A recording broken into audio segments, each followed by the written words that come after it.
रामराम मित्रांनो, एक शेतकरी जोडी मराठी ब्लॉगमध्ये तुमचं स्वागत आहे। आता आपला टाईम झालेला शेळ्या सोडायचा। दिवाळी असू, दसरा असू, या उन्हाळा असू या पावसाळा असू, काय देणं घेणं नाही। टाईम झाला की यांना सोडावंच लागतं, त्याशिवाय पर्यायच नाही हो। ऊन म्हणता येत नाही, ताण म्हणता येत नाही, काय नाही यांना सोडून फिरवावंच लागतं। तरी आपण सकाळी 1-2 तास फिरवतो आणि संध्याकाळी 1-2 तास थांब रे। तर खूप आपदा असते हो, म्हणजे की त्याला सुट्टी नाही। शॉर्टकट मध्ये सांगायचं म्हणजे तर आपल्या सोडलेल्या शेळ्या चला रे।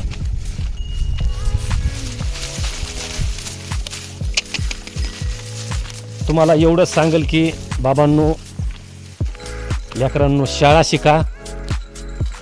शाळा शिकल्याशिवाय पर्याय नाही। कारण नाही जर शाळा शिकली तर असं ऊन म्हणता येत नाही, ताण म्हणता येत नाही, काही देणं घेणं नाही।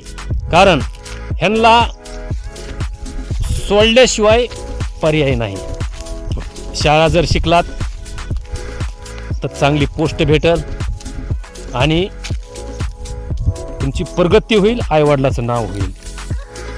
मी म्हणत नाही की शेतामध्ये काम करणं योग्य नाही। जर समधिकून जर हुकलात, शिक्षणामधून जर हुकलात, तर शेवटचा पर्याय शेती, मग उत्तम शेती करायची लास्टला। पण जोपर्यंत आपलं वय शिक्षणाचं, तोपर्यंत कुठलाही विचार करायचा नाही आणि कुणाचाही विचार करायचा नाही। फक्त आणि फक्त आपलं फोकस ठेवायचं की शिक्षण। म्हणजे तुम्हाला 1 मिनिटात सांगतो, कोरडवाहू जमीन 1 एकर आणि बागायती जमीन 1 एकर, तर मला सांगा दोन्हीपैकी उत्पन्न कशामध्ये जास्त निघल? कोरडवाहूमध्ये निघल का बागायतीमध्ये निघल?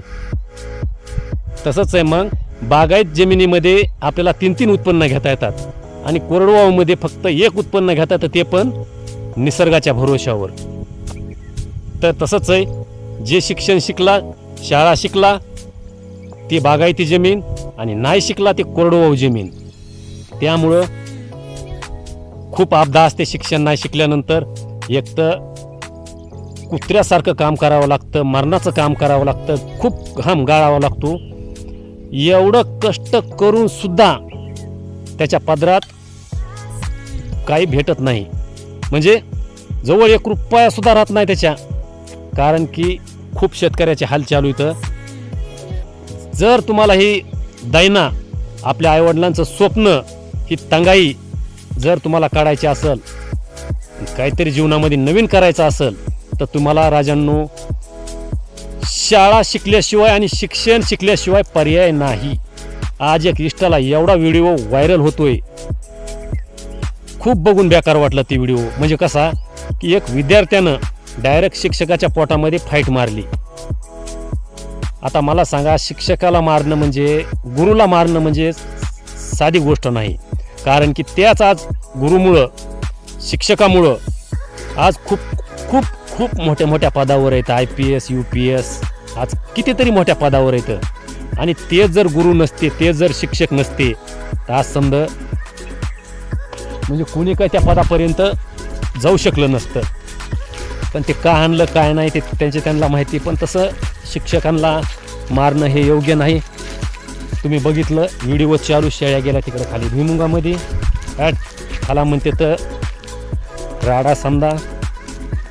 त्यामुळं म्हणतो राजांनो, शिक्षण खूप खूप महत्त्वाचं आहे। हे बघा व्हिडिओ चालू आणि आपल्या शेळ्या थेट भुईमुगामध्ये। खा भुईमुग।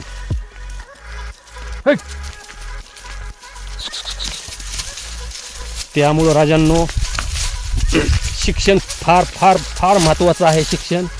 शिक्षणाशिवाय पर्याय नाही। आम्हाला पण खूप आईवडिलांना लहानपणी हाणलं मारलं शाळा शिका म्हणून, पण त्यावेळेस आम्हाला त्यांचा राग येत होता की ह्यांनी काय भनभन लावली आहे म्हणून. पण आज कळतंय की त्यांच्या त्या बोलण्यामध्ये आणि त्यांच्या आम्हाला मारण्यामध्ये नेमकं आमचं भविष्य होतं, पण ते आम्हाला समजलं नाही. हे बघू शकता, अशा उन्हातानाच्या शेळ्या घेऊन फिरावं लागतंय नाही जर शिक्षण शिकल्यानंतर. तर चला आज बस, हा व्हिडिओ जर तुमच्यापर्यंत आला असेल तर जास्तीत जास्त आपलं फोकस ओनली वन शिक्षण, बस. शिक्षणाशिवाय मार्गच नाही. चला, जय जवान जय किसान.